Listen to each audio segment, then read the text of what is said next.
உங்களோட முதலாவது கேள்வி பாருங்க. பின்வரும் ஒளிச்செறிவினுடைய அழகை அறிக்கை.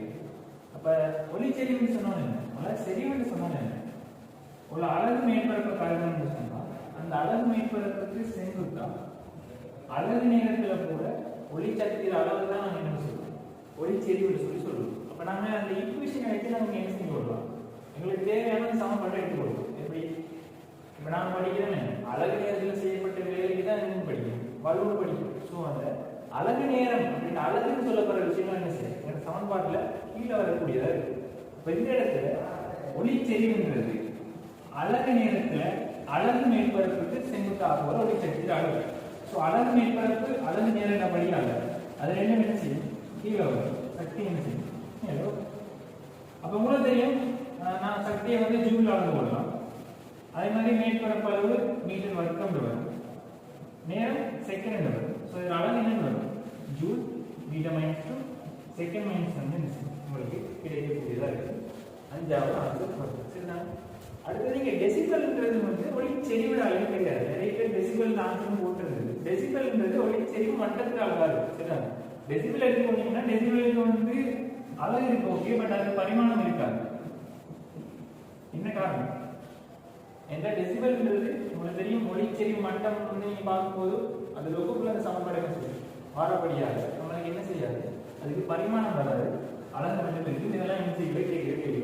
ஸோ அதை என்ன செய்ய கொஞ்சம் பார்த்து கொடுக்கும். சரிதான்.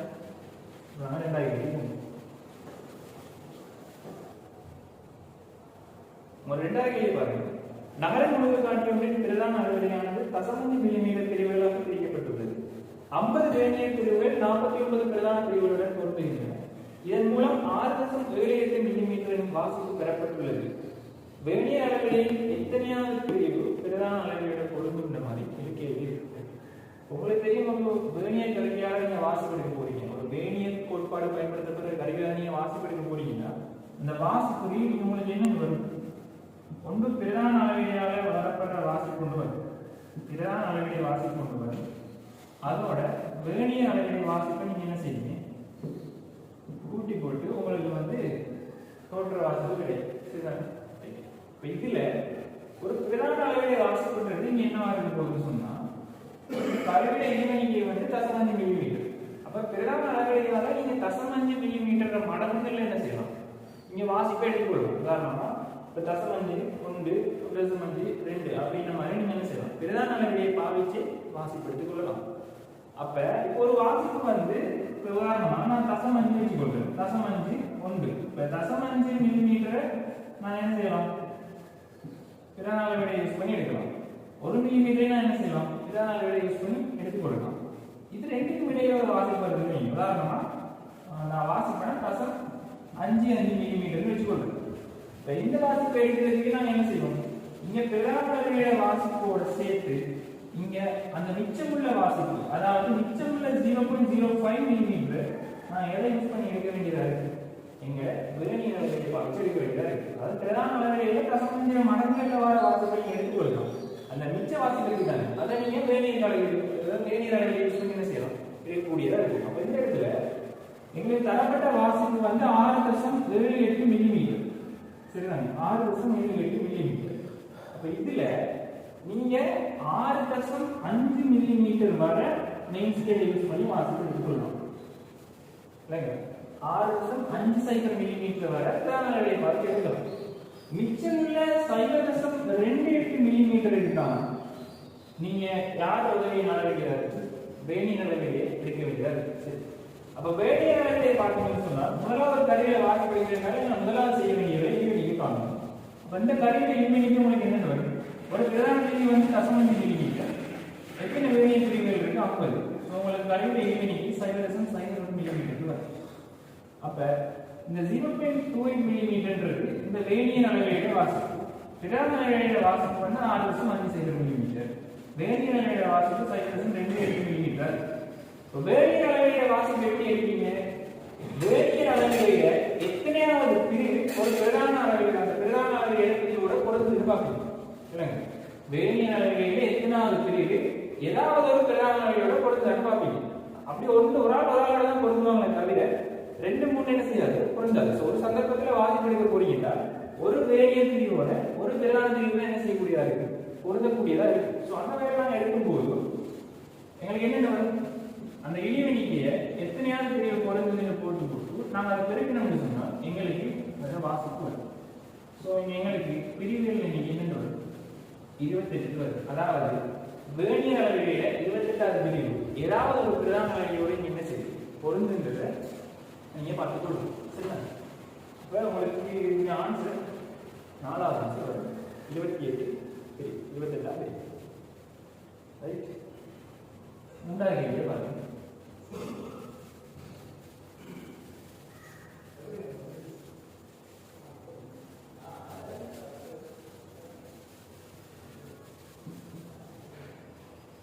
பின்வரும் கூற்றுக்கள் சரியானது அல்லது சரியானது. தொகுதி ஒன்றின் உந்தம் மாறாத போது அதன் இயக்க சக்தி மாறும். உதாரணம் இப்படி எடுத்துக்கொள்ளும். ஒரு தொகுதி ஒன்று நீங்க மோதி உதாரணமா நிறைய சொல்லலாம். நான் உதாரணத்துக்கு சொல்றேன்.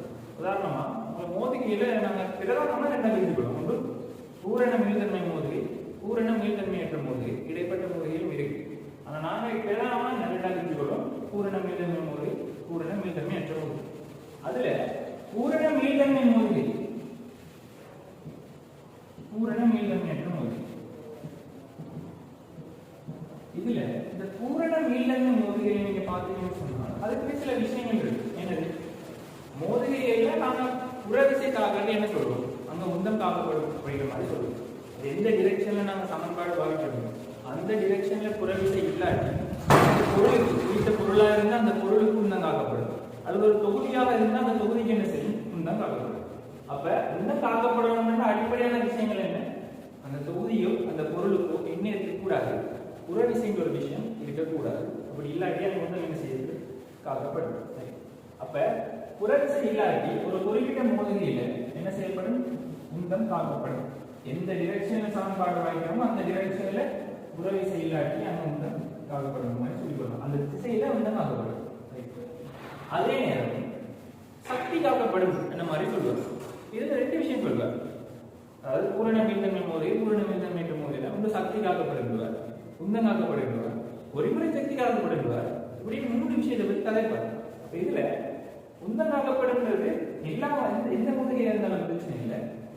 புறவிசை தான் என்ன செய்யும், உந்தம் காக்கப்படும் அந்த டிரெக்ஷன். ஆனா சக்திங்கிற ஒரு விஷயம் இங்க வரும்போது சக்திங்கிறது என்ன, இந்த அகிலத்தை எடுத்துக்கொண்டா அகிலத்தோட மொத்த சக்தி நாங்க மாறிதான் மதிக்கணும். ஒரு சக்தி உருவாகணும்னா ஒரு பிணியும் அழிஞ்சால்தான் அந்த சக்தி உருவாகும். ஒரு அகிலத்தை பொறுத்தவரை ஒரு குறிப்பிட்ட மூடிய தொகுதி ஒன்றுக்குள்ள மொத்த சக்தி எப்படி இருக்கு, மாறியா இருக்கு. அப்ப சக்தியை நான் ஆப்போ அழிக்க முடியாத மாதிரி என்ன செய்யணும், காட்சி கொள்வோம். ஆனா என்ன செய்யணும், ஒரு சக்தியை உருவாக்கணும்னா ஒரு பிணியும் அழிஞ்சால்தான் என்ன செய்யணும், சக்தி உருவாக இதை பற்றி கடைசி பாடங்களை படித்து கொடுப்பீங்க. அப்ப இதுல சக்தி உருவாகிறதுக்கு நீங்க என்ன செய்ய வேண்டும் சொன்னால், சக்தி காக்கப்படணும்னா எப்பயுமே சக்தி காக்கப்படும். சக்தியில அளவு மாற போறது இல்லை. ஒரு மூடிய தொகுதியை கருதி கொண்டீங்கன்னா அந்த மூடிய தொகுதியில மொத்த சக்தியில அளவு என்ன செய்ய போறது இல்லை, மாற போறது இல்லை. ஆனா வடிவம் மாறிப்படும். உதாரணமா இயக்க சக்தி அழுத்த சக்தியா மாறிப்படும், அழுத்த சக்தி இயக்க சக்தியா மாறிப்படும், அல்லது இயக்க சக்தி ஒளி சக்தியாகவும் ஒளி சக்தியாக என்ன செய்யும், சத்தமா எல்லாம் மாறும். மோதிகள் சத்தம் ஒன்று வருதானே. ரைட்? இப்போ அப்படியான விஷயங்கள் நடக்கும். அதாவது ஒரு மூடிய தொகுதிக்குள்ள சக்தியில அளவு மொத்த அளவு மாற போறது இல்லை, ஆனா வடிவங்கள் மாறும். ஏக சக்தி அழுத்த சக்தியா மாறலாம், அழுத்த சக்தி ஏக சக்தியா மாறலாம். அப்படியான விஷயங்கள் என்ன செய்யலாம், நடக்கலாம். சக்தியை பொறுத்தவரையில ஒரு மூடிய தொகுதியை காட்டுனீங்கன்னா எந்த மோதிகை இருந்தாலும் சக்தின்றது என்ன செய்யும், பார்க்கப்படும். ஒரு மூடிய தொகுதியில மொத்த சக்தியால என்ன சொல்றோம், மாறும் நாம கருதி கொள்றோம். அப்ப நாங்க என்ன செய்யலாம், சக்தியை பொறுத்தவரையில அது மூடிய தொகுதியா இருந்தால் எந்த மோதிகை இருந்தாலும் என்ன செய்யப்படும், காக்கப்படும் நாம எடுத்துக்கொள்வோம். சரிதானே? ஆனால் பொறிமுறை சக்தின்றது அப்படி இல்லை. இங்க ஏகப்பரிமாண இந்த இயக்கத்தை பொறுத்தவரை நாங்க பொறிமுறை சக்தின்னு கருதுறது அவர் அழுத்த சக்தியும் இயக்க சக்தியும். சரிதானே? அழுத்த சக்தியும் இயக்க சக்தி. இதுல நீங்க படிக்கிறீங்க, ஒரு பூரண மீள்தன்மை மோதிகை இருந்தால் அந்த பொறிமுறை சக்தி என்ன செய்யப்படும், காக்கப்படும். பொறிமுறை சக்தி காக்கப்படும் படிச்சிருக்கீங்க. ஆனா ஒரு பூரண மீள்தன்மை அற்ற மோதிகையாக இருந்தால் அந்த பொறிமுறை சக்தி என்ன செய்யப்படாது, காக்கப்படாது. ஏன்னு சொன்னால் அந்த இடத்துல அந்த பொறிமுறை சக்தியில ஒரு பகுதி ஒளியாகவோ அல்லது ஒளியாகவோ என்ன இருக்கலாம், மாறி இருக்கலாம். இப்ப இப்ப நாம கவனிக்கிறது என்ன, அழுத்த சக்தி பிளஸ் இயக்க சக்தியை கூட்டுத்தொகைதான் மொத்த பொறிமுறை சக்தியா இருக்கும் போது இந்த இடத்துல. அப்ப இங்க அந்த இயக்க சக்தியில் ஒரு பகுதி மோதும் என்ன செய்யும், சவுண்டாவோ வெளிச்சமாவோ போறபடியால எங்களுக்கு அந்த பொறிமுறை சக்தியில என்ன செய்யும், இழப்பிக்கும். மொத்த சக்தியின் அளவு மாற போறது இல்லை, ஆனா பொறிமுறை சக்தி என்ன செய்ய போகுது, மாற போகுது. சொல்றாங்க. அப்ப பூரண மீள்தன்மை அற்ற மோதியில் பொறிமுறை சக்தி என்ன செய்யப்படாது, காக்கப்படாது. சரிதானே? சரி. இப்ப இருக்கு. இப்ப முதலாம் கேள்வி பாருங்க. தொகுதி ஒன்றின் உந்தம் மாறாதுள்ள போது அதன் இயக்க சக்தி மாறலாம். உதாரணத்துக்கு ஒரு பூரண மீள்தன்மை அற்ற மோதியை எடுத்துக்கொள்ளும். புற விசையில இங்க என்ன காக்கப்படும், இந்த டிரெக்ஷன்ல உந்தம் காக்கப்படும். ஆனா இங்க என்ன காக்கப்படாது, பொறிமுறை சக்தி காக்கப்படாது.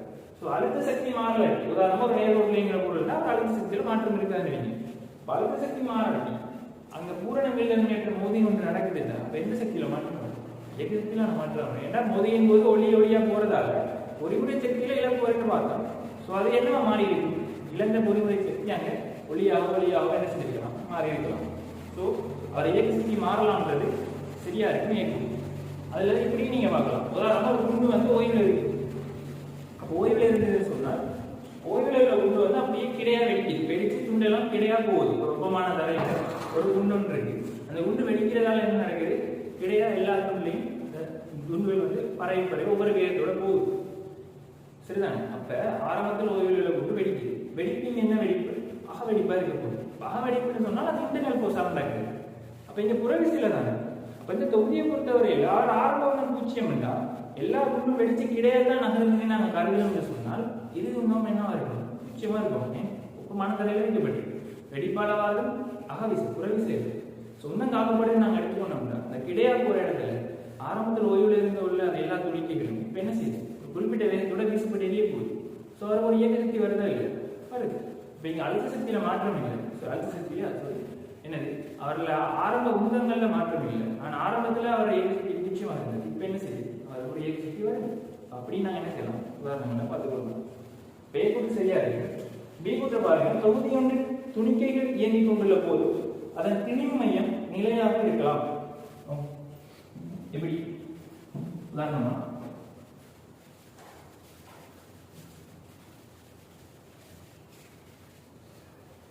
பாருங்க. இதுல ஒரு எம் திணிவு உள்ள ஒரு ஆள் இருக்கார், இதுல உள்ள எம் திணிவு ஒரு ஆள் இருக்கு. இவர் இங்கால வைவேகத்தோட போறாரு, இவரும் இங்கால வைவேகத்தோட போறாரு. சரி, தொகுதியா கருதுனீங்கன்னா அந்த தொகுதிக்கு இந்த டிரெக்ஷன்ல ஏதாவது ஒண்ணு இருக்கா, இவருக்கு இங்கால பிளஸ் எம்பி, இங்கால எதிரான அது மைனஸ் எம்பி. இப்ப இவர் பி டோட்டல் எவ்வளவா இருக்கு, 0 இருக்கு. அதே வேற உந்தம், தொகுதியில உந்தம் 0. தொகுதியில உந்தம் 0ன்னு என்ன இருக்கு, தொகுதியில ஈர்ப்பு மையத்துக்கு எந்த ஒரு வேகமும் இல்லைன்னு இருக்கு. தொகுதி ஈர்ப்பு மையத்துக்கு வேகம் இருக்குதுன்னா உந்தம் வந்து வந்துருக்கு. அப்ப இவரு மின்னால வியோட போறாரு, இவரு மின்னால வியோட போறாரு. இந்த ரெண்டு பேரும் சேர்ந்து அந்த தொகுதியை கருதுனீங்கன்னா அதுல ஈர்ப்பு மையத்துல வேகம் என்னவா இருக்கு, நீங்க 0 இருக்கு. அப்ப ஈர்ப்பு மையத்துல வேகம் என்னன்னு காணீங்க, தொகுதியில மொத்த உந்தத்தை தொகுதியில மொத்த திணிவால பிரிச்சு விட்டீங்கன்னா உங்களுக்கு என்ன வரும், அந்த ஈர்ப்பு மையத்தை தேகத்தை வெற்றி கொள்ளக்கூடியதா இருக்கு. தொகுதிக்கு மொத்த திணிவு இருக்கு, பிளஸ் 2 போடலாம். ஆனா மொத்த உந்தம் இருக்காது. மொத்த உந்தம் என்னவா இருக்கு, 0 வருது. நீங்க உந்தம் காக்கப்படுதுன்னு சொன்னால் அவர் உந்தம் 0 இருக்கிறபடியால ஈர்ப்பு மையத்தில் வேகம் எப்படி இருக்கு, 0 வருது. ஈர்ப்பு மையம் நிலையா இருக்கு. ஆனா தொகுதியில் உள்ள துணிக்கைகள் இயங்கிக் கொண்டிருக்கா இருக்கு, இயங்கிக் கொண்டிருக்கு. பி கூட்டம் என்னவா இருக்கு, சரியா? சி கூட்டம் தொகுதி ஒன்றில் விலையில் புறவிசை ஒன்று தாக்கும் போது அத்தொகுதியின் கோண உந்தம் மாறா இருக்கலாம். நீங்க பார்க்க வேண்டிய விஷயம் என்னன்னா இருக்கலாம், மாறலாம் அப்படிங்கிற விஷயங்கள் இருக்கு. அப்ப மாறாது இருக்கலாம். ஒரு தொகுதியில கோண உந்தம் மாறணும்னா என்ன இருக்கும், ஒரு தொகுதியில கோண உந்தம் மாறணும் என்று சொன்னால் அந்த தொகுதியில புறமுறுக்கம் இருக்கும். சரிதான்? புறமுறுக்கம் இருந்தால் தான் அந்த தொகுதியில என்ன நடக்கும், கோண உந்தம் மாற்றம் ஒன்று நடக்கும். இதுல எங்களுக்கு என்ன சொல்றாரு, விலைகள் புறவிசை ஒன்று தாக்கும் போது தொகுதியில கோண உந்தம் மாறாது இருக்கலாம். இதுல நாங்க பார்க்க வேண்டிய விஷயம் என்னன்னா முறுக்கம்ன்றது என்ன வரப்போகுது, F × D வரப்போகுது. அப்ப இதுல விலையில ஒரு விசை இருக்குது. ஆனா அந்த விசையால முறுக்கம் ஏற்படுத்தப்பட்டால் அந்த விலை விசையால முறுக்கம் ஏற்படுத்தப்பட்டால் இவர கோணத்தில் என்ன வரும்? மாற்றம் வரும். அந்த விலை விசையால முறுக்கம் ஏற்படுத்தப்படாட்டி அவர் கோணத்தில் என்ன வரும்? மாற்றம் வராது. உதாரணமா இப்படி ஒரு சுத்தி கொண்டிருக்க ஒமேகாவோட சுத்தி கொண்டிருக்கு. ஒரு விசையை நீங்க இந்த அச்சு வழியை கொடுக்குறீங்க, அச்சு வழியோ ஒரு விசையை கொடுக்குறீங்க. இவர் தான் விலை விசை. அச்சு வழியை விசையை கொடுத்தா இது முறுக்கத்தை ஏற்படுத்தணுமா? ஏற்படுத்தாது. நீங்க விசையை அச்சு வழியை கொடுத்தாலோ அல்லது அச்சுக்கு சமாந்தரமா கொடுத்தாலோ அல்லது அச்சு நூடாக போற மாதிரி கொடுத்தாலோ அந்த விசை என்ன செய்யாது? அந்த பொருள்ல அந்த தொகுதியில முறுக்கத்தை ஏற்படுத்தாது. விசை தொலைப்படுற விஷயம் இல்லை. அந்த விசை தொலைப்பட்டு இவர்ல முறுக்கம் ஏற்படுத்தப்படுறாங்க விஷயம். அப்போ ஒரு விலை விசை ஒரு பொருள்ல தொலைப்பட்டு, உதாரணமா எப்படி தொலைப்பட்டால் அச்சு கூடாகவோ அல்லது அச்சுக்கு சமாந்தரமாகவோ போனால் அது முறுக்கத்தை ஏற்படுத்தாது. அதே விலை விசை இப்படி போனால், உதாரணமா அதே விலை விசை இப்படி வருது, நீங்க இவரை தொடர்பு வரை இப்படி தாக்குதுன்னு சொன்னால் இந்த விலை விசை என்ன செய்யும்? இதை டின்னு சொன்னால் F/D என்ற முறுக்கத்தை இந்த விசை ஏற்படுத்து. அப்ப இந்த டைம்ல என்ன நடக்கும்? முறுக்கம் வருது, போன மாறும். ரெண்டு கேஸ் நீங்க ஒன்று விலை விசை தாக்கி அது முறுக்கத்தை ஏற்படுத்தாமல் இருக்கலாம், அல்லது விலை விசை தாக்கி அது முறுக்கத்தை ஏற்படுத்தலாம்.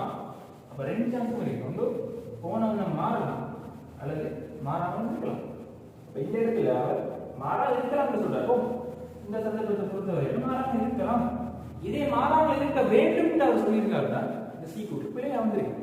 ஏன் மாறாமல் இருக்க வேண்டும்னா கட்டாயம் மாறக்கூடாது. ஆனா இப்படி ஒரு சந்தர்ப்பம் இருக்கலாம். அப்ப இப்படி ஒரு சந்தர்ப்பம் இருக்கிறபடியாக மாறாது. இந்த சந்தர்ப்பத்தை பொறுத்தவரையில அது மாறாது, மாறும். இந்த சந்தர்ப்பத்தை பொறுத்தவரையில என்ன செய்யாது? மாறாது. இங்க மாறாது இருக்கலாம்னு சொல்றபடியாக சரி. ஆனா மாறாதுன்னு சொல்லியிருந்தா அது பிள்ளையாக இருக்குமே. இந்த சந்தர்ப்பத்தை பொறுத்தவரை மாறும். அப்ப அந்த இருக்கலாம், இருக்கும் அப்படின்ற வேலைகளை கொஞ்சம் மாற்றி கொடுங்க. சரிதானே? அதே மாதிரி தான் ஏ கூட்டும் பி கூட்டும் அதே மாதிரி தான். உங்களுக்கு இங்க எல்லாமே இருக்கலாம் அப்படின்னு சொல்றபடியாக ஏபிசி மூணுமே இப்படி இருக்கு. சரியான ஆன்சரா இருக்கணும். உங்களுக்கு தேர்ட் ஆன்சர் வரும். உங்களோட நாலாவது கேள்வி பாருங்க. சீரான கூட்டு வெட்டுப்படக்கூடிய நிலைக்குத்தான் இருக்கலாம். நீளமான ரசனைகள் எடுக்கப்பட்டது. குழாயின் ஒரு உயர்த்தினால் வலியமங்கத்தின் ஓரளவு அதிகரித்து விடுவிக்கும் போது ரசனைகள் அளவு இயக்கத்தை ஏற்படுத்தலாம். அது ஆவர்த்தன காலம் என்ன கேட்கலாம். இந்த விஷயம் உங்களோட ரிசோர்ஸ்லேயும் மென்ஷன் பண்ணப்பட்டிருக்கு. அது கேள்வியாகவும் கேட்கப்பட்டிருக்கு. இப்போ என்ன நடக்குதுன்னா ஆரம்பத்தில் ரசனைகள் எடுத்தீங்கன்னு சொன்னால் என்ன நடக்கும்? இங்கால சைடும் அதே வழிமுறை அமைக்கும், மங்கால சைடும் அதே வழிமுறை அமைக்கும்.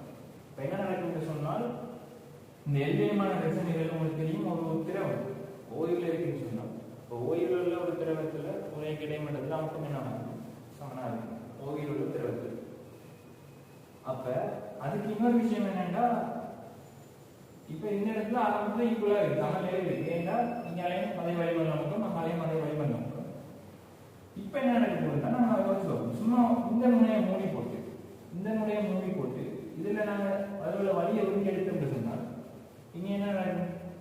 ப்ரெஷர்ல குறை கொண்டு வரும். ப்ரெஷர்ல குறைவாக கிடையாது. இப்போ இங்க ப்ரெஷர் கூட ஆகும், இங்க ப்ரெஷர் எப்படி இருக்கு? குறைவாகவும் இருக்கு. என்ன நடக்கும்? இங்க ப்ரெஷர் கூடவா இருக்கும், இங்க ப்ரெஷர் குறைவா இருக்கும்னா திரவம் நீங்க என்ன செய்யணும்? இங்க அளவு மேலே இருக்கணும், இங்க அளவு கீழே இருக்கணும். இப்போ அப்படி நாங்கள் என்ன செய்யலாம்? செஞ்சு போடலாம். இப்போ ரசனைகள்ல அடர்த்தி கூட நாங்கள் ஒருங்கிணைக்கிறதால என்னது உண்மையா இயற்கையில் அந்த அளவுக்கு தெரியல, இயற்கையில் அப்படி செய்யறது அந்த அளவுக்கு தெரியல. அந்த அளவுக்கு உயரம் எழுமான்னு தெரியாது. ஏன்னு சொன்னால் ரசத்தில் அடர்த்தி கூட உங்களுக்கு தெரியும். இப்போ அந்த அளவு உயரத்துக்கு மேலே எழுமான்னு தெரியாது. ஆனால் கேள்வியை பொறுத்தவரை நாங்கள் அப்படி வச்சு கொடுக்கணும். அப்ப இதை என்ன செய்வார்? ஒரு இடத்துல ஒரு இடத்துல நாங்க ஒதுக்கிறதால அந்த இடத்துல பிரச்சனை குறையும், இடத்துல பிரச்சனை கூட இருக்கும். சுத்திரம் மேலும் போகுது. மேலும்னா இங்கால ஒரு எக்ஸ் தூரம் மேல வருதுன்னு இருக்கும். இப்போ இங்கால எக்ஸ் தூரம் மேல வருதுன்னு சொன்னா இங்கால என்ன நடக்குது? எக்ஸ் தூரம் கீழே வந்துருக்கு. எக்ஸ் தூரம் கீழே வந்துருக்கு. இப்ப இப்படி இருக்கு. அப்ப பாருங்க, இது கீழே இருக்குல்ல, இவ்வளவு துண்டுகள், இவ்வளவு துண்டுகள் அந்த மேல இவர் என்ன செய்யறாரு? ஒரு விசையை ஏற்படுத்துவார். கீழே உள்ள இவ்வளவு துண்டுகளையும் மேல உள்ள அவர் என்ன செய்யப்படுது? ஆரம்பத்துல ரெண்டு சைடும் ஈக்குவலா இருந்தது. ஆனா இப்ப அப்படி இல்லை. இந்த தொகுதியை பார்க்கும் போது இவ்வளவு இடத்துல இவரால் என்ன செய்யப்படுது? இந்த மேல உள்ள இந்த மட்டத்துக்கு மேல உள்ள எக்ஸ் இந்த 2x நீளமுடைய அந்த ரச நிறங்களால என்ன ஏற்படுத்த ஏற்படுத்தப்படுது, ஒரு விலை விசை வந்து இந்த தொகுதியில் ஏற்படுத்தப்படுது. ஸோ அதனால இவர் என்ன செய்வார், நாங்கள் அந்த அமுக்கத்தை மாற்றி போட்டு திரும்ப கையில் எடுக்க உடனே திரும்ப என்ன செய்வார், இப்போ விலை விசை இருக்குன்னா இப்போ இந்த இடத்துல பிரஷர் சமம் இல்லை, சமப்படுத்துகிற வகையில் தள்ளி கொண்டு இப்படியே போவார். திரும்ப அங்கே போயிட்டு திரும்ப இங்கே வரும். குழாய் அப்பமான குழாயாக இருந்தால் இது என்ன செய்யும், இப்படியே மேலே இங்கே போய் ஒரு அடைவி இயக்கத்தை என்ன செய்யும் ஏற்படுத்தும். அப்போ இந்த இடத்துல நம்ம அதில் எளிமையை இயக்கமாக்காதுன்னா இங்கே வந்து இவருடைய இடப்பெயர்ச்சி திசை மேல் நோக்கி இருக்கும். அப்போ இடப்பெயர்ச்சி திசையில் எப்சமன் எம்ஏ பாவிக்கணும்னா நீ தாக்குற விசையை கீழ் நோக்கி இவரை குறிப்பிட்டு பிறப்பு ஏற்றிருக்கணும். நீங்க தாக்குற விஷயங்களா இருக்கு, அந்த மேல உள்ள 2x மீதனுடைய அந்த விரல்ல வெயிட் தான். அப்ப அவரோட வெயிட் mg என்று சொல்லுவோம். அப்ப இடப்பெயர்ச்சி திசை மேல் நோக்கி, நான் தாக்குற விஷயம் கீழ் நோக்கி. ஸோ மைனஸ் mg சமன் m டோட்டல் மொத்த திணிவு என்ன மொத்த திணிவு சேர்ந்தா ஆர்குலர் இவர்தான் விசை ஏற்படுத்தப்படுறார். நான் ஆர்குலர் போறதோ அவ்வளவு சேர்த்து தான் நேம் போடுறேன். தனியாக இந்த கீழே மட்டும் போறது இல்லை தானே. ஸோ அதனால நேம் டோட்டல் தான் நாங்கள் என்ன செய்வோம் போட போகிறோம். அப்போ இவர் எம்ஜிக்கு என்ன போடலாம், இவரை குறிப்பிட்டு வரப்ப இவர் அடர்த்தி ரொம்ப வச்சு கொடுக்கணும், இவர் அடர்த்தி ரொம்ப வச்சு கொடுக்கணும். ஸோ நாங்கள் இவரை இந்த திணிவு எம்ஜிக்கு நாங்கள் என்ன போடலாம், கனவளவு தர அடர்த்தின்னு போட்டால் எங்களுக்கு திணிவு வரும். ஸோ கனவளவு வந்து a இன்ட்டு இங்கே நீளம் வந்து 2x இன்ட்டு g சமன் மொத்த நீளம் என்னது, மொத்த நீளம் இல்லை. அப்போ மொத்த நீளம் என்னன்னு வரும் இன் டோட்டல் கனவளவு தர அடர்த்தி, கனவளவு தர அடர்த்தி. கனவளவு வந்து குறிப்பிட்டு வரது இன்று நீளம் a l ரோன்னு சொல்லி வரும் இன்ட்டு இதில் a ரெண்டு பக்கம் வெட்டுப்படும், ரோவும் ரெண்டு சைடும் வெட்டு.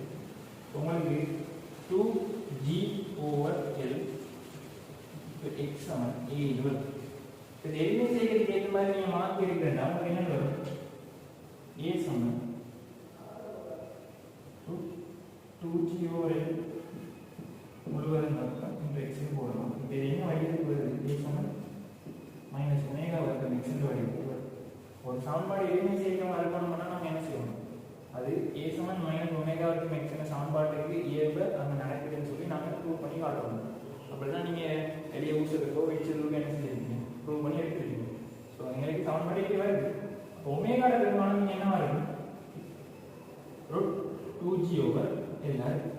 உங்களுக்கு அலைவான கேள்வி அலைவான என்னது வரும், p சமன் 2π over ஒமேகா. ஒமேகாவுக்கு பதில் பிரதிட்டா இங்கே ஒமேகாவுக்கு பதிலாக உங்களுக்கு என்ன வரும் 2g l வரும். இதில் வெளியோட ரெண்டு உள்ள போனால் 4ஆம் ஆகும். உங்களுக்கு என்ன வரும், இந்த 4 இந்த 2 வெட்டு போயிட்டு 2l வரும். p சமன் π √2 2l over g மைனஸ் உங்களுக்கு இருக்கக்கூடியதாக இருக்கு. ஸோ உங்களுக்கு கொடுத்தான ஆன்சர் 5வது ஆன்சர் வரும். சரிதானே, 5வது ஆன்சர். 5வது கேள்வி பாருங்க, கரடான கிடைத்தலையில் உள்ள குற்றியொன்றின் மீது பிரயோகிக்கிற விசை நேரத்தோட மாற கிராஃப் வந்து எங்களுக்கு தரப்பட்டிருக்கு. அதாவது t சமன் t0ல நான் பிரயோகிக்கிற விசை எதுக்கு சமனாக இல்லை பண்ணணும். பொருளின் மீதான உராய் விசை நேரத்தோட மாறுவதை காட்டுறதுல சாத்தியமான வரைவு இதுல நம்ம பார்க்க வேண்டிய விஷயம், இந்த பொருளை எடுத்துக்கொண்டா ஒரு பொருளை நம்ம பிரயோகிக்கிற விசை இதான் பொருள். ஆரம்பத்தில் நான் பிரயோகிக்கிற விசையை எப்படி இருக்கு, அவருடைய எல்லை உராய் விசையை விட பெருசா இருக்கு. அவருடைய எல்லை உராய் விசையை விட எப்படி இருக்கு, பெருசா இருக்கு. இப்போ ஸ்டார்டிங் இந்த பொருள் என்ன செய்யும், இயங்க தொடங்கிடும். ஆரம்பத்தில் தொடங்கிடும், விலை விஷயம் தானே இந்த டிரெக்ஷன்ல. அதனால ஆரம்பத்தில் ஒரு ஆரம்பத்தில் தொடங்கிடும். ஆரம்பத்தில் தொடங்க இங்க ஆரம்பத்தில் என்ன சமன்பாடு வரும், எங்களுக்கு p மைனஸ் f என்றது ஒரு ஆயிடுச்சு சமன் என்ன ஆகும், இங்க இவரை திணிவை மட்டும் வச்சுக்கொள்ளும் e இது ரைட்டா. ஆரம்பத்திலே இயங்க தொடங்கிட்டார் என்றால் அவருக்கு தாக்குற விஷயம் என்னவா இருக்கு, ஒரு ஆள் மேம்படுத்தாவே இயங்க தொடங்கிட்டார் என்றால் இயக்கவியல் உராய்ச்சி இயக்கவியல் உராய்ச்சி செவன் மரதாக மாறாத வகையில் என்ன செய்யும், மாறப்போறது இல்லை. அப்ப இயற்கையில் உராய்ச்சி என்ன செய்யாது, மாறாது. அப்ப இந்த t0 நேரத்துக்கு முன்னுக்கு வர இவர் இதுலயே இயங்க தொடங்கிட்டார். அவருக்கு தாக்க போறதோ என்னவா இருக்கு, இயக்கவியல் உராய்ச்சியா இருக்கு. இயக்கவியல் உராய்ச்சியா இருக்கு. உங்களுக்கு தெரியும் இயற்கை உராய்ச்சி எப்படிப்பட்ட எல்லை உராய்ச்சியை விட குறைஞ்ச அளவு தான் ஒன்று. அப்ப அதுதான் இயற்கை உராய்ச்சி இருக்கு. அப்ப இந்த பொருள் இயங்க தொடங்கிட்டு இயங்க தொடங்கினபடியால அவர்கள் இயற்கை உராய்ச்சி தாக்க போது அதே நேரம் ஆரம்புது. இங்க என்ன நடக்க போகுதுன்னா போக போக இங்க இயற்கை உராய்ச்சி மாறாது. இயங்கி கொண்டாங்க இருக்கு. இந்த சந்தர்ப்பத்துல வீட்டிலிருந்து எப்பா இருக்கு நான் கொடுக்குற விஷயம் இந்த T0 நேரம் வரை இந்த T0 நேரம் வரை நான் கொடுக்குற விஷயம் வந்து எங்களை எல்லை உராய்ச்சி எப்படி இருக்கு பெருசா தானே இருக்கு. இப்போ ஆரம்புவார் ஆரம்புறபடியால இயங்கி கொண்டிருக்கா. ஸோ இயற்கை உராய்ச்சி தாக்க போது அது மாறப்போகிறது இல்லை. அப்ப எப்பவுமே இங்க மாறாது. T சமன் 0 இருந்து T சமன் 3 வரை F வந்து மாறாது. ஆனா நான் வளர்கிற விஷயம் என்ன செஞ்சு கொண்டு வருது குறைஞ்சு கொண்டு வருது. ஆனா குறைஞ்சு கொண்டு வந்தாலும் அவர் யாரை விட பெருசு அந்த உராய்ச்சி இயற்கை உராய்ச்சி விட நான் வளர்ந்த விஷயம் பெருசு. அதனால கட்டாயம் ஆரம்புறது உண்டாகிறது.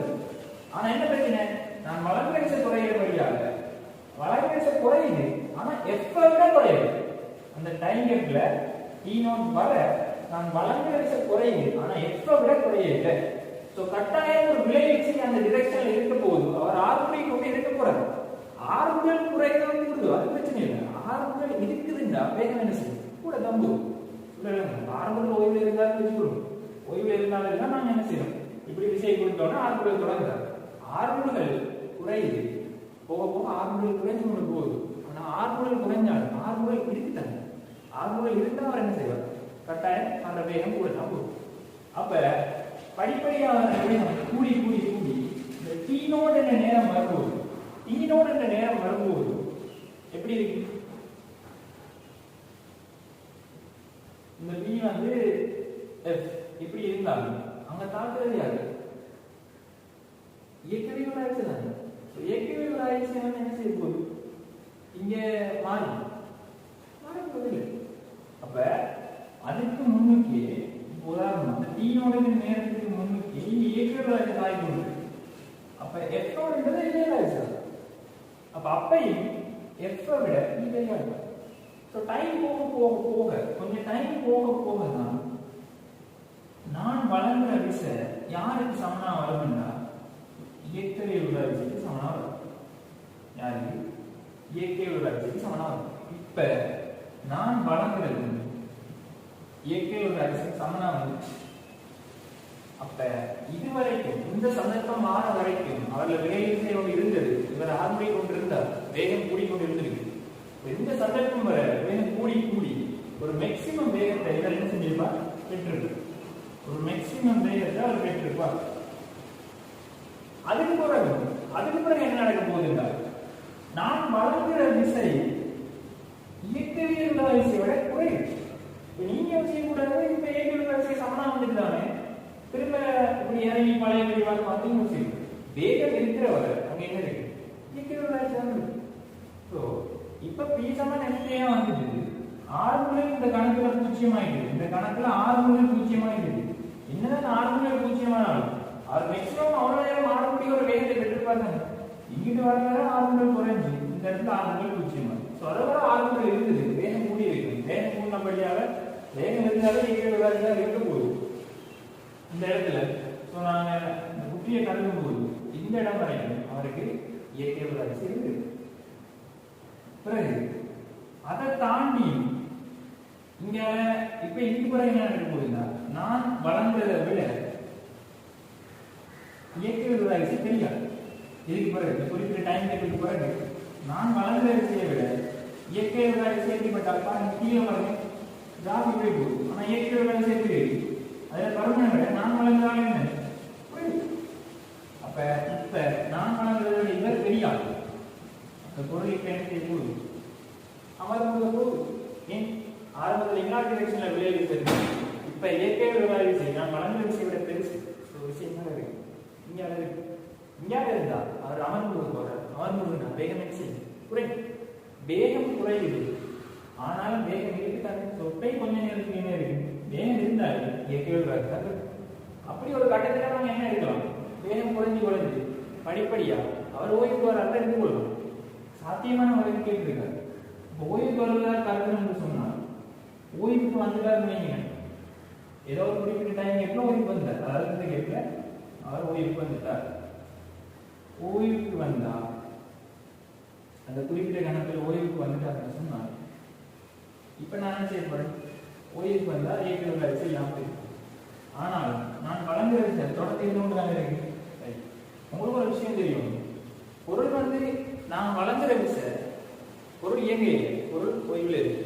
நான் வழங்குற விஷயம் வந்து எல்லை உராய்ச்சிக்கு உட்பட்டு இருக்குது அப்படின்னு சொன்னால் நான் எப்படி விசையை வழங்குறோம் அந்த விசை நேரத்தோட எப்படி மாறுதோ அதே மாதிரி தான் இந்த உராய்ச்சி நேரத்தோட காரணமா ஒரு பொருள் ஓய்வில் இருக்கு. அந்த ஓய்வுள்ள பொருளுக்கு நான் 1 நிமிடம் கொடுக்குறேன். இவர் எல்லை உராய்ச்சி 10 நிமிடம் வைங்க, நான் 1 நிமிடம் கொடுத்தா அவர் எனக்கு 1 நிமிடம் எதிர்ப்பார், அது இல்லை உராய்ச்சி. 2 கொடுத்தா 2 எதிர்ப்பார், 3 கொடுத்தா 3 தருவார். 10 வரைக்கும் அவர் என்ன செய்வார், எதிர்க்க முடியாது. அது நான் 1 கொடுத்தா உண்டு, நான் 2 கொடுத்தா 2. அது என்ன, நான் நேரத்தோட எப்படி விசையை கொடுக்குறோம் அதே மாதிரி உராய்ச்சி மாறும். எந்த சந்தர்ப்பம் வர எல்லை உராய்ச்சிக்கு கீழே நான் பெரிய விசை. அப்ப இந்த இடத்துல பாருங்க, இவர் ஓய்வெடுத்தார்கள். அப்போ ஒரு நிமிடம் ஓகே ஓய்வெடுத்தார், இந்த குறிப்பிட்ட கணக்குல ஓய்வெடுத்தார். ஆனால் நான் வழங்குற விஷயம் இப்படி மாறும். அதே நேரம் அது எல்லை உராய்ச்சியோட குறைவு. ஸோ உராய்ச்சி எப்படி மாறும், நான் வழங்குற விஷயம் எப்படி மாறும் அதே மாதிரி என்ன செய்யும், இந்த உராய்ச்சி மாறக்கூடியது. நான் வழங்குற விஷயம் எப்படி மாறுதோ அதே மாதிரி உராய்ச்சி மாறக்கூடியதா இருக்கும். இப்படி இது ஒரு சாத்தியமான கிராஃப். அப்படி இல்லாட்டி இவர் ஓய்வே அடையல, தொடர்ச்சியா வேகம் குறைஞ்ச போதுதான் இருக்கு, ஆனா ஓய்வு அடையல அப்படின்னு வச்சுக்கோங்க. இது நாங்க என்ன எடுக்கிறோம், இவர் இடையில ஓய்வு அடைகிறாருன்னு எடுக்கிறோம். இதே இவர் ஓய்வடையவில்லை என்றால் ஓய்வடையாட்டி ஓய்வடையாட்டி கடைசி வரை இயற்கையாளர் உள்ள ஓய்வடையாட்டி கடைசி வரை என்ன இருக்கு, இயற்கையாளர் தான் இருக்கு. இப்படி 2 சாத்தியமான கிராஃப் இருக்கு. இதுல 2 ஆன்சரும் இல்லை, ஒரு ஆன்சர் தான் இருக்கு. இருக்கிறதுலே பொருத்தமானது இல்லை. நீங்க இதுல வந்து மிஸ் பண்ணி போடக்கூடிய ஆன்சர் வந்து 2வது ஆன்சர் போட்டிருக்கீங்க. சரிதான், அந்த 2வது ஆன்சர் வந்து நீங்க என்ன செய்ய போறது வரப்போறது. ஏன்னா நீங்க அதுல வேகம் 0 எழுதிதான் அப்படி போட்டிருக்கீங்க. ஆனா அந்த இடத்துல வேகம் ஒன்று இருக்கு. வேகம் ஒன்று இருக்க கட்டாயம் ஏற்கனவே இதுதானே போகுது. இப்ப 2வது வரணும் சரி வராது. இருக்கிறதுலே பொருத்தமான ஆன்சர் உங்களுக்கு 4வது ஆன்சர் இருக்கிறதுலே பொருத்தமான ஆன்சர் 4வது ஆன்சர். இதுல உங்களோட 6வது கேள்வி பாருங்க. உங்களோட 6வது கேள்வி ஒருக்க பாருங்க. ஒப்பமான இடைத்தளங்கள் வைக்கப்பட்டுள்ள சமத்தினுடைய 3 தொகுதிகள் மீது பிரயோகிக்கப்பட்ட விசையினால் நேரத்துடன் அவர்கள் ஆர்வங்கள் வந்து மாறப்படுற வரைவு வந்து ஏற்படப்பட்டது. மேற்படி கால வரைகளையும் அவ்விசைகளினால் செய்யப்படும் வேலையை அவற்றுக்கான உதாரணம் இங்க வேலைங்கிறது என்ன, விசையின் திசையில அடைந்த இடப்பெயர்ச்சி. அது 2ஆவது தெரிவிக்கிறீங்க. உங்களுக்கு அந்த குறிப்பிட்ட விசையினால செய்யப்பட்ட வேலைங்க உங்களுக்கு வரப்போகுது. இந்த இடத்துல எஃப்க்கு பதிலாக நாங்கள் என்ன போடலாம், m × a போடலாம். அது ஒரு விசை தான் காட்டுதுன்னா அந்த விசை தான் வேலை விசைகளுக்கு போகுது. ஸோ எஃப்க்கு பதிலாக m போடலாம், டிக்கு பதிலாக என்ன போடலாம். ஆரம்பத்தில் போல ஓய்வில் தானே இருக்கு. அப்போ ஓய்விலோட பொருள் என்ன செய்ய போகுது, இயங்க போகுது. அப்போ டி சமன் 12 8t வர்க்கம் போடலாம். இப்போ டிக்கு பதிலாக 12 8t வர்க்கம் போடலாம். m/2 × 8t முழுவதும் வர்க்கம் வரும். m/2 × 8t முழுவதும் வர்க்கம் வரும். அப்போ இதுல உங்களுக்கு தெரியும் இந்த சமன்பாடு பாவிக்கிறதுனால அப்படிதான் எப்படி இந்த சமன்பாடு பாவிக்கணும்னா இதுல எஃப்ங்கிற விசை மாறாத விசையா இருக்கும். மாறாத விஷயம் இருக்கும். அந்த மாதிரி சந்தர்ப்பத்தில் தான் நாங்கள் நேரடியாக f × d என்ற சமன்பாடு என்ன செய்யலாம், பாதிக்கக்கூடியதாக இருக்கு. அப்படி இல்லாம மாறாத விசை இல்லை மாறுது அப்படின்னு சொன்னால் அந்த fd கிராஃப் இருக்காங்க, அந்த fd கிராஃப்ல சீரா மாறினா நாங்க என்ன செய்யலாம், சீராக அந்த f வந்து d யோட மாறுதுன்னு சொன்னால் நாங்க இந்த இடத்துல சராசரி விசையை போட்டுக்கொள்ளலாம். என்னது சராசரி விசையை போட்டுக்கொள்ளலாம். எப்படி இவ்வளவு d தூரம் வச்சுக்கோங்க. இங்க செய்யப்பட்ட வேலைக்கு f1 plus f2 by 2 into d ன்னு போடணும். இப்ப fd யோட சீரா மாறணும். நாம இதே மாதிரி என்ன செய்யணும், போட்டுக்கொள்ளக்கூடியதா இருக்கும். சரிதானே? அப்ப ரெண்டு விதமா யூஸ் பண்ணலாம். ஒன்று f மாறாம இருந்ததுன்னா நேரடியா பாதிக்கலாம், அல்லது fd யோட சீரா மாறினா நாங்க அந்த d இருக்கு அந்த f1 f2 அந்த சராசரி விசையை நாங்க போட்டுக்கொள்ளலாம். சீரில்லாம மாறினால் உதாரணமா இதுல இல்லாம சீரில்லாம எப்படி இது d இது f ன்னு சொன்னா இப்படி மாறுறீங்க, இது இப்படி மாறுது, இது f1 இது f2 ன்னு சொன்னா இது d தூரம் இயங்கி இருக்கு. அந்த ரெண்டு விசைகள் என்ன இதுக்கு நீங்க f1 plus f2 by 2 into d என்று போட இயலாது. அப்ப ரெண்டு சந்தர்ப்பங்களும் மாறிக்கலாம், அது தெரிஞ்சுக்கோங்க. ஒன்றை மாறக்கூடாது, அல்லது மாறி d யோட சீரா மாறணும். நான் இந்த இடத்துல சராசரி விசை போட்டுக்கலாம். சரிதானே? ரெண்டு சந்தர்ப்பங்கள்லாம் இந்த மாதிரி விஷயங்களை போடலாம். அதே நேரம் fd யோட சீராக மாறவில்லை அப்படின்னு சொன்னா நாங்க என்ன செய்யறாரு, இது ரெண்டையும் கூட இல்லாது அதை மெக்யூஸ் பண்ணிதான் செய்ய வேண்டியதா இருக்கு. இப்ப இங்க வரும், இங்க வந்து ஆறுமுறை மாறல நம்ம ஒவ்வொருத்தரை ஆறுமுறை மாறலைன்னா நாங்க என்ன எடுத்துக்கொள்வோம், விஷயம் மாறல எடுத்துக்கொள்வோம், விலை விஷயம் மாறல எடுத்துக்கொள்வோம்.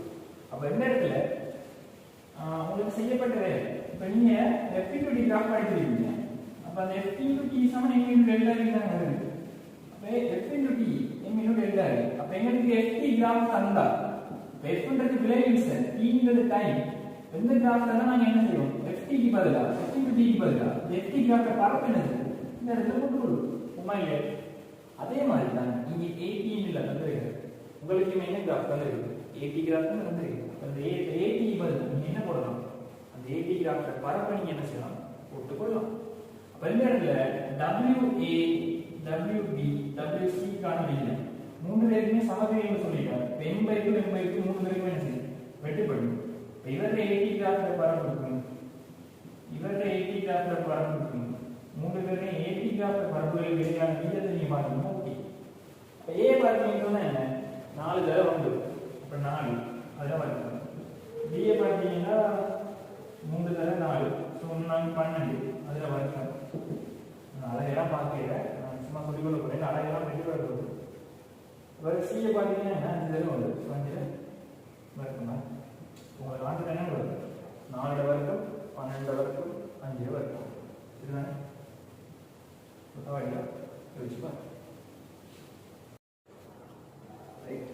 ஏழாவது கேள்வி பாருங்க. இப்படிதான் ஒரு அரைவட்டத்துல வந்து ஒரு புகையிரதம் 7000 புகையிரதம் 6 பதியோட வந்து கொண்டிருக்கும். அந்த இடத்துல வந்து ஒரு என்ஜின் வந்து உண்மையில இருக்கு, ஒரு அந்தத்துல இருக்கு. எங்களுக்கு கேள்வி என்னன்னா இது ரொம்பத்துல இருக்காங்க ஒரு கேள்வி. அப்ப இதுல அந்த என்ஜின் நடுப்புள்ளியில வந்து ஒரு ஆள் இருக்காங்க, அதாவது நடுப்பெட்டியில ஒரு ஆள் இருக்காங்க. அப்ப அவர்கிட்ட உணர்ற மீறல் என்ன இது கேள்வி.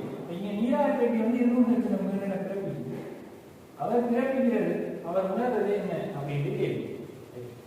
இங்க ரொம்ப எஃபெக்டிவரால் உணரணும்னு சொன்னால் உங்களுக்கு தெரியும், ஒரு முதல் இருக்கும் ஒரு அவதானி இருக்கும்.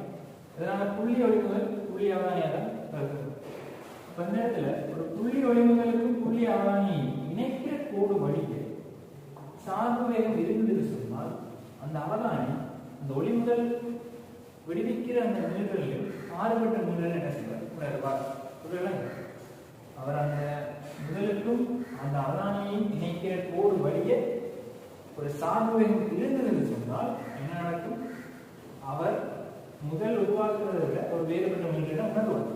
அது வந்து எஃபெக்டிவ் தான் என்னது, ஆனால் ரொம்ப எஃபெக்டிவ் சொல்லி கொடுக்கும். இப்ப இந்த இடத்துல நாம ஓரளவு சாப்பாடெல்லாம் படிச்சிருக்கோம், அதை போட்டு பிரதிநிதித்துவம் நம்ம பார்க்க வேண்டிய விஷயம் என்ன, முதல்ல இங்க சொல்றது நீங்க நடக்குமான விஷயத்தை நான் பதில் கொடுக்கும்.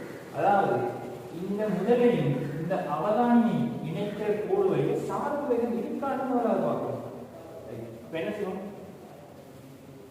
எல்லாருமே மாற கழிவுற வராங்க, இவருக்கு நீங்க தான் இவருக்கு நீங்க எல்லாருக்கும் ஒரே கழிவு இருக்கும். அப்ப இவங்க ரெண்டு பேரும் இணைக்கிற கோடு இருக்கு. அப்ப இந்த இணைக்கிற கோடு வழியை பார்த்தீங்கன்னு சொன்னா இது தீட்டான்னு வச்சுக்கொள்ளும். அப்ப இது ஒரு மட்டம், அதுல மையத்தில் இவர் இருக்காரு. இப்ப இந்த ஆலைனா இவன் மாறிடும். எந்த கோணம் தீட்டானா இந்த கோணம் தீட்டா, சரிதான். அதே நேரம் இந்த கோணம் தீட்டான்னு சொன்னா இது 90 மைனஸ் தீட்டா வரும். இது தீட்டாவா இருக்கும். இது தீட்டா 90 மைனஸ் தீட்டா, இது 90 மைனஸ் தீட்டா, இது தீட்டா. அதனால இது தீட்டாவா இருக்கும், இது 90 மைனஸ் தீட்டாவா இருக்கும். அப்ப இணைக்கிற கோடு வழி என்ன வேணும்? இது b. இணைக்கிற கோடு வழி எவ்வளவு வேணும்? b cos 90 மைனஸ் தீட்டா, அதாவது b sin தீட்டா வரும்.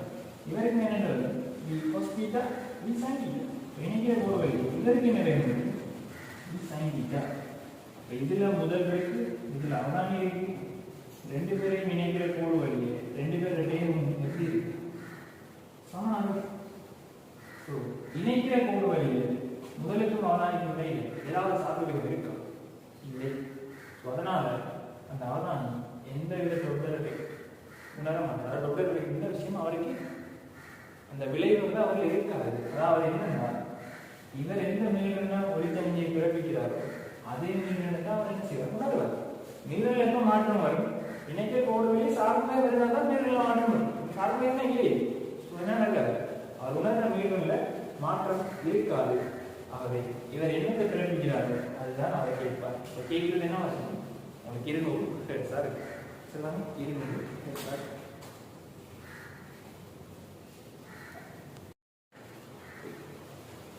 எட்டாவது கேள்வியை பாருங்க.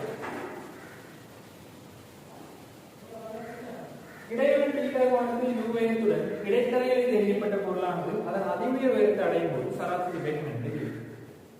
அப்ப இப்படி இருக்கு, இதான் அதிக உயரம். அப்ப இப்படி இருந்து என்ன செய்யப்படுற? இப்படி போக உங்களுக்கு தெரியும், இது வழியே v வேகம் இருக்க போது இது தீட்டா, இது v cos தீட்டாவா இருக்கும், இது v sin தீட்டாவா இருக்கும். சரிதான். அதுவே உயரத்துல கீழே g இருக்கிறபடியால் என்ன நடக்கும்? கீழ் நோக்கி g இருக்கிறபடியால மேல் நோக்கி போற v sin தீட்டால ஒரே வரும். ஸோ மேல மேல போக போக அதிக புள்ளியில அவரோட நிலைக்கு வேகம் முக்கியமாகும். அதே நேரம் கிடைவேகம் மாறப்போகுது. கிடை என்பது ஆகும்போது அவர் முடிவு. ஸோ அதனால கிடைவேகத்தில் மாற்றம் வராது. அது உங்களுக்கு என்னென்னு வரும்? v cos தீட்டா வரும். சரி, இப்போ இடப்பெயர்ச்சி இங்க வந்து சராசரி வேகம் கேட்கிறார். சராசரி வேகம்ன்றது என்ன? இடப்பெயர்ச்சி. அப்ப இங்க இருந்து இங்க வர, அதாவது a to b வரான்னு வச்சுக்கணும். a to b வந்தா ஒரு இடப்பெயர்ச்சி என்ன ஆகும்? அது ரெண்டையும் இணைக்க கூடாது. இப்ப a to b வரான்னா இதான் ஒரு இடப்பெயர்ச்சி. இந்த இடப்பெயர்ச்சியில இங்க இருந்து இங்க வரதுக்கு எடுக்கிற நேரத்தால பிரிச்சு வந்தா எனக்கு என்ன கிடைக்க போகுது? சராசரி வேகம் கிடைக்க போகுது. சரி, இப்ப இதான் விஷயம். இதான் நான் பேசிக்கான ஐடியா. அப்ப நாங்க என்ன செய்ய போறோம்னா, இவர நிலைக்குத்து உயரத்துக்கு நாங்க என்ன போடலாம்? சராசரி வேகம் தர நேரம் போடலாம். அப்ப இங்க இருந்து இங்க வரதுக்கு எடுக்கிற நேரம் t ன்னு வச்சுக்கொள்ளும். இது t சமம் நோட், இது t சமம் t. இங்க இருந்து இங்க வரதுக்கு எடுக்கிற நேரம் t ன்னு வச்சுக்கொள்ளும். இவர சராசரி வேகம் தர நேரம் வந்து எங்களுக்கு நிலைக்குத்து இடப்பெயர்ச்சி இருக்குது. ஸோ சராசரி வேகம் வந்து என்ன? t sin θ + 0/2 × t. அதே மாதிரி அவர் நிலைக்குத்து இடப்பெயர்ச்சி தரும். கிடைவேகம் ஆனாது நம்ம கிடை இடப்பெயர்ச்சிக்கு என்ன வரும்? v cos θ. இங்கே நீங்க போட்டுக்கிறது நேரம் t. So v cos θ t என்று சொல்லி வரும். இங்க எனக்கு இடப்பெயர்ச்சி s சமம் பையர் ஸ்டேட்ல போட்டீங்கன்னா v sin θ/2 × t முழுவதன் வர்க்கம் v cos θ × t முழுவதன் வர்க்கத்துல ரொட்டுக்குள்ள வரும். இது பையர் ஸ்டேட்ல நீங்க என்ன செய்யணும்? காணக்கூடிய விஷயம். அப்ப இதுல s இருக்கும் போது இதுல நான் என்ன செய்யலாம்னா t வர்க்கத்தை வெளியே எடுக்கலாம். t வர்க்கத்தை அந்த நேரம் v வர்க்கத்தை என்ன செய்யலாம்? வெளியே எடுக்கலாம். வெளியே எடுத்தீங்கன்னா v வர்க்கம் வெளியே v t என்று வரும். உள்ள என்ன இருக்கு? sin வர்க்கம் θ/4 பிளஸ் cos வர்க்கம் θ. இப்ப எனக்கு x/t தானே சராசரி வேகம். பேசுறது t கீழே இறக்கி விடாது. அப்ப t வந்து நீங்க கீழே இறக்கி விட்டீங்கன்னு சொன்னா t வந்து கீழே இறக்கி விட்டீங்கன்னா s/t வரும். அப்ப இதான் எனக்கு தேவையான சராசரி வேகம். அப்ப இங்க u இருக்க போகுது. இப்ப 4 ஆல என்ன எடுக்கிறீங்கன்னா உங்களுக்கு sin வர்க்கம் θ பிளஸ் 4 cos வர்க்கம் θ கீழ் 4 ன்னு சொல்லி உங்களுக்கு என்ன செய்யணும்? இதுல எங்களுக்கு cos வர்க்கம் θ சார்புல நாம எடுக்க பார்த்தோம்னு சொன்னால் உங்களுக்கு ஒரு விஷயம் தெரியுது. sin வர்க்கம் θ பிளஸ் cos வர்க்கம் θ என்ன ஆகும்? ஒன்றாது. sin வர்க்கம் θ க்கு பதிலா நாம என்ன யூஸ் பண்ணலாம்? 1 1 மைனஸ் cos square thetaன்றத நாங்க இங்க அப்ளை பண்ண முடியாது. அப்படி போட்டோம்னா உங்களுக்கு என்ன வரும்? s/t சமம் u sin theta க்கு பதிலா 1 மைனஸ் cos square theta ன்னு போடுங்க. அப்ப உங்களுக்கு கழிப்பது என்ன வரும்? 1 பிளஸ் 3 cos square theta இங்கே 4 வரும். சுருக்கி எடுத்தா ஆன்சர் s/t சராசரி வேகம் சமம் உங்களுக்கு u/2 4 வெளியே வந்தா வரும் 1 பிளஸ் 3 cos square theta அதாவது உங்களுக்கு தேர்ட் ஆன்சர் பொருத்தமா இருக்கு. இதை நீங்க எப்படி செஞ்சுதான் காணணும்னு எந்த ஒரு அவசியம் இல்லை. இந்த கேள்வி போட்டதுக்கான நோக்கமும் அது இல்லை. இந்த கேள்வி என்ன செஞ்சிருக்கலாம்டா யோசிச்சு பாருங்க. தீட்டா கோணத்துல தெரியும் போது சராசரி வேகம் என்னன்னு கேட்குது. இது இந்த தீட்டா வந்து பூஜ்ஜியமாக இருந்திருக்கா, தீட்டா பூஜ்ஜியமா இருந்திருந்தா இப்படிதான் இருந்திருக்கு. தீட்டா பூஜ்ஜியமா இருந்தீங்கன்னா யூ வேகம் தீட்டா பூஜ்ஜியமா கிடையாது. இப்ப கிடையாது போகும்போது எந்த ஒரு ஒப்புமானதானே யோசிக்கணும். கடைசி வந்து பத்தி நான் கருதல அப்படின்னு சொன்னா நீங்க கிடையாது தீட்டா பூஜ்ஜியமாக இருந்திருந்தால் இவர் யூவோடையே போயிருப்பார். தீட்டா பூஜ்ஜியமா இருந்திருந்தால் இவர் யூவோடையே போயிருப்பார். அப்ப யூவோடையே போறாருன்னா சராசரி என்னன்னு வரும்? யூன்னு தானே வரும். அப்ப இந்த இடத்துல நீங்க தீட்டாக்கு பதிலாக பூஜ்ஜியம் போட்டா உங்களுக்கு ஆன்சர் என்னன்னு வரணும்? யூ வெட்டு வரும். அப்ப இதுல இருக்கிறதே பொருத்தமான விட மூன்றாவது தான். மூன்றாவது விடைக்கு மட்டும்தான் தீட்டா பூஜ்ஜியம் போட்டு பாருங்க.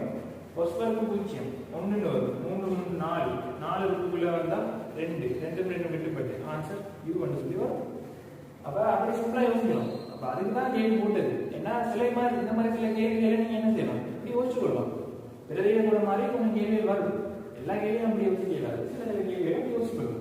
இப்ப என்ன சொன்னா தீட்டா பூஜ்ஜியமாக இருந்திருந்தால் அவர் யூவோடையே போயிருப்பார். அப்ப நீங்க தீட்டாவுக்கு பூஜ்ஜியம் எழுதிட்டீங்கன்னு சொன்னா உங்களுக்கு வார ஆன்சர் யூவா இருக்கும். அது தேர்ட் ஆன்சர் அதிகமாக தான் இருக்கும். பொருத்தமான ஆன்சர் என்ன? Third answer. இவங்க ஒன்பதாவது கேட்பாங்க. இது தீன வேகத்தில் வந்து கொண்டிருக்கார். அப்ப பிரேக் அடிக்கிறார். பிரேக் அடிக்கிறதால வாகனம் அமர்ந்து கொடுக்கும்.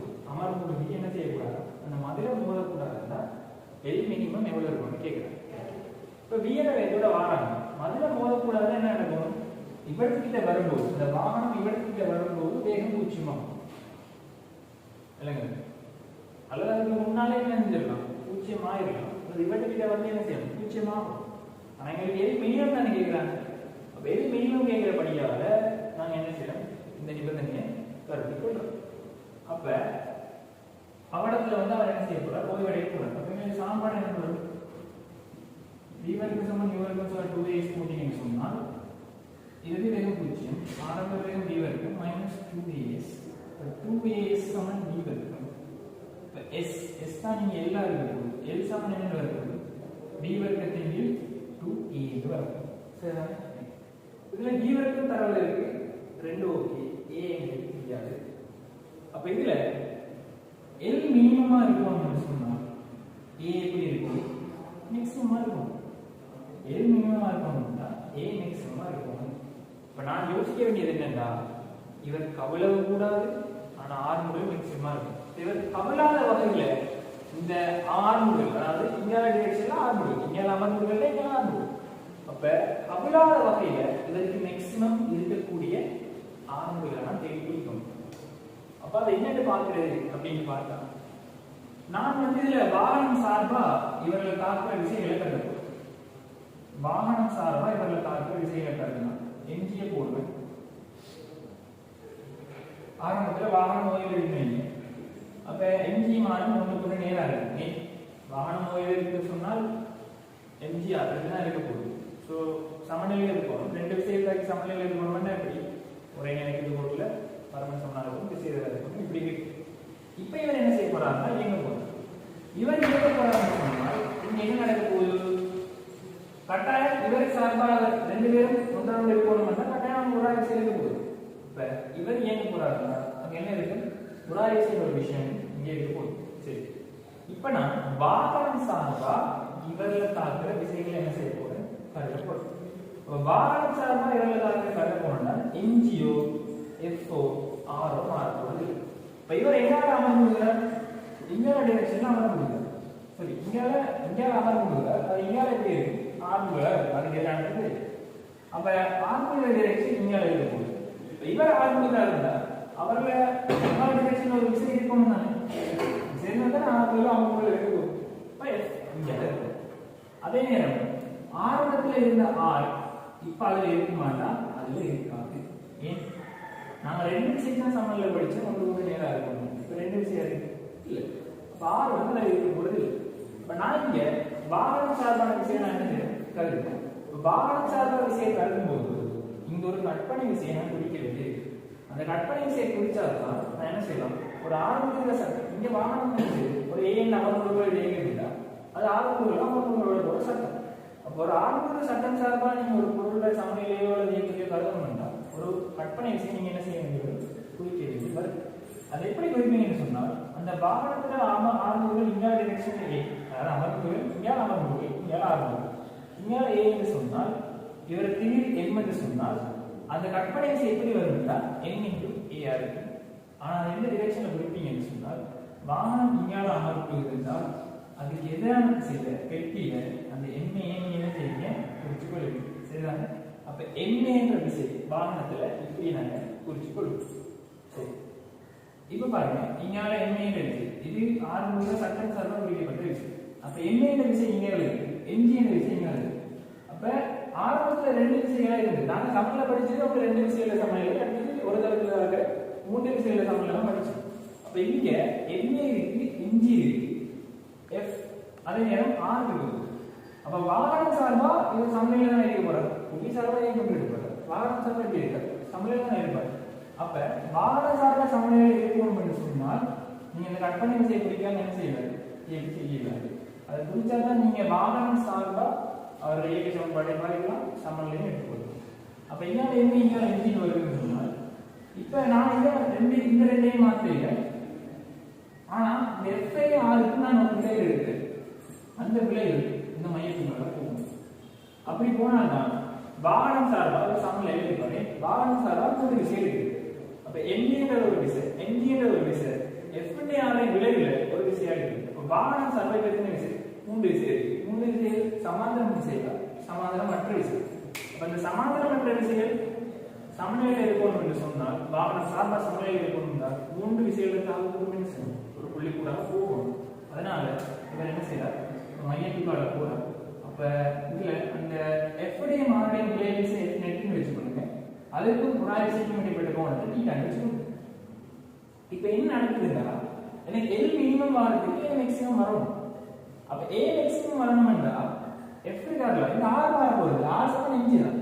ஆனா இது கிடையா இவருக்கு ஆர் கொடுக்குறாருன்னு சொன்னால் எஃப் சமன் எம்ஏ இல்ல, நான் ஏ கூட்டணும்னா எனக்கு எஃப் மைனஸ் கூடணும். அப்ப முதலில் எல்லை வரிசை என்ன செய்யலாம், எல்லை வரிசை அடையில வர இலை வரிசை கூடி கொண்டு போகணும். அப்ப நான் ஆறுகளை கூட்ட வாகனத்துக்கு ஆறுகளை கூட்ட எஃப் என்ன செய்யும், கூடி கொண்டு போகணும். எஃப் கூடுதுன்னு சொன்னால் விலை விஷயம் என்ன செய்யும், எஃப் மாறையும் விலையில் தான் எஃப் கூடுது என்றால் விலை விஷயம் கூடும். இங்க ஆறு மாற போகுது, ஆறு சமன் எஞ்சி தான். அப்ப எஃப் நெட் கூடுறதால உங்களுக்கு தெரியும் எஃப் ஆறு மாற போறது இல்லை, ஆனா எஃப் கூடுறாருன்னு சொன்னால் விலை விஷயம் என்ன செய்யும், பெரிய விஷயம் நோக்கி நாங்கள் தொடரும். ஆனா வாகனம் சார்பா சமையல தானே இருக்கிற, சோ மூன்று புள்ளிகள் தாக்க கூடும், இப்படிதான் போகணும். ஆனால் அந்த கோணம் குறையணும் என்றால் இங்க யாரு நகரணும் என்றால் ஆறு தான் நகரணும். எப்படி ஆறு நகருவார், ஆரம்பத்தில் இப்படி இருந்தது, ஆறு குறைவான சந்தர்ப்பத்தில் இப்படி இருந்தது, இங்க இங்க ஆர் எம்ஏ இப்படி வந்தது, இதுல ரெண்டு இப்படி வந்தது. இப்ப என்ன நடக்குது, இந்த கோணம் குறையணும், பெரிய விஷயம் பெரிய விஷயம் வந்து நகரணும்னா கோணம் குறையணும். கோணம் குறையணும்னா இந்த ஆறு வந்து இங்க நகர்ந்துருக்கும், அங்காக நகர்ந்தா இருக்காங்க எப்படி வரும், இப்படி வரும். கோணம் என்ன செய்யும், புரியுதா? அப்படி குறைஞ்சு ஆறுகளை கூட்ட கோணம் குறையும். அதாவது ஆறு வந்து இந்த விளிம்பை நோக்கி என்ன செய்யும், குறிப்பிடுறது. அப்படி ஒரு குறிப்பிட்ட காலத்துல இந்த ஆறு என்ன செய்யும், இந்த விளிம்பு அடையாது. ஆறு விளிம்பு அடைந்தா இதை தாண்டி நான் எம்எல் கூட்டு ஆறு விளிம்பு அடைந்தது என்ன அர்த்தம், பட்டம் படாமல் இருக்காரு. இவ்வளவு நேரத்துல பட்டு இருந்தால் ஆறு வந்து நடுவோட வந்துருக்கு, ஆனா நிலத்துல பட தொங்கல் மட்டும் என்ன செய்யுது, இந்த நுனி மட்டும் தான் நிலத்துல இருக்கு, மற்றதெல்லாம் இந்த தரையில மட்டும் படாத மாதிரி இருக்கு. அதனால தான் ஆறு நம்ம தொங்கல வச்சிருக்கு. ஸோ இதை தாண்டி நாங்கள் அவர் அமர்வுல கூட்டினால் என்ன நடக்கும்? இந்த பக்கம் கவலை வேண்டிய. ஸோ அதனால அந்த எல்லை சமநிலை சந்தர்ப்பத்தில் இவர் கவலாக இருக்கக்கூடிய மேக்சிமம் ஆரம்பங்களை நாங்கள் எடுத்துக்கொள்றோம். அதான் இந்த ஏ. அப்ப நான் என்ன செய்யறேன்? ஒவ்வொரு புள்ளி படி திருப்பம் எடுக்கிறேன். திருப்பம் எடுக்கும்போது இந்த ஆறு வார திருப்பமும் எப்பாறு வார திருப்பமும் எனக்கு கணக்கில் வராது. அது நான் எடுக்கிற அச்சுலையே இருக்கு. அச்சு கூடாத போற விஷயம் இருக்கு. ஸோ ஓப்பன் திருப்பம் எடுத்துறேன்னா இது சீரான குட்டின்னு சொன்னால் h என்ன h/2, b என்ன b/2. அப்ப na into h/2 சமம் mg into b/2 வரும். அப்ப a மேக்ஸிமம் எனக்கு bg/h வரும். அப்ப l மினிமம் ஆகிறதுக்கு a மேக்ஸிமம் தான் தேவை. அப்ப இந்த இடத்துல நீங்க a க்கு பதிலா என்ன போடலாம்? bg/h போட்டீங்கன்னு சொன்னா உங்களுக்கு l மினிமம் என்பது கிடைக்கக்கூடியதா இருக்கு. சரியா?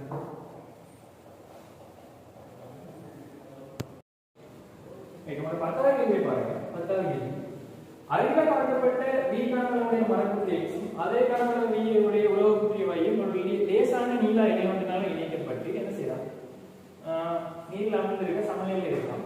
பாத்திரத்துல அடியில குட்டி y மீது தொழிற்படுற மாதிரி இருக்கும். இப்ப R1 இருக்கும்.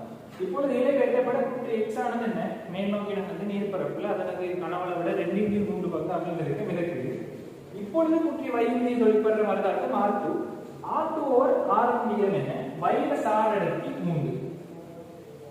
அந்த கேள்வி என்ன செய்யணும்? y ல சார் அடர்த்தி 3 தான். அப்ப சார் அடர்த்தி 3 னா என்ன செய்யலாம்? அடர்த்தி கூட்டால் வந்து கீழே இருக்க கூடாது.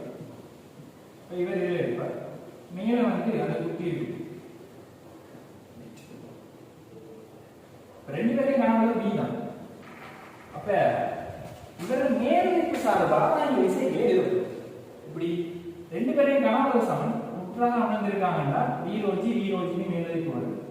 அப்ப அந்த வீரோஜியை நான் u க்கு சமனா எடுத்துக்கிறேன். அப்ப இவரோட u இவரையும் அதே u அதனால இவரோட ஒரு u சேரும் இவரையும் ஒரு u சேரும்.